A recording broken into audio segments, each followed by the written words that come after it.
दोस्तों मैं इसीलिए कहता हूं कि नेपाली क्रिकेट टीम को समझ पाना मुश्किल है कि जहां पे T20 का फॉर्मेट खेलना चाहिए वहां पे ओडीआई का फॉर्मेट खेलता है, और जहां पे ओडीआई का फॉर्मेट खेलना चाहिए वहां पे T20 का फॉर्मेट खेलता है।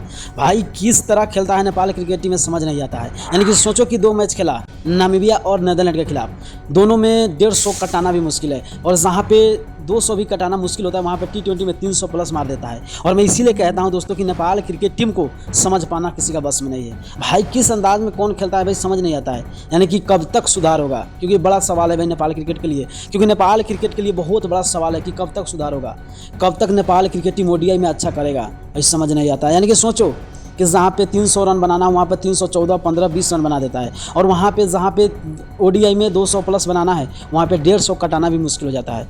और मैं इस बातें लगातार मैं उठाता हूँ कि दोस्तों सबसे बड़ा सवाल है नेपाल क्रिकेट के लिए, नेपाल क्रिकेट के लिए सबसे बड़ा समस्या भी है कब तक सुधार होगा।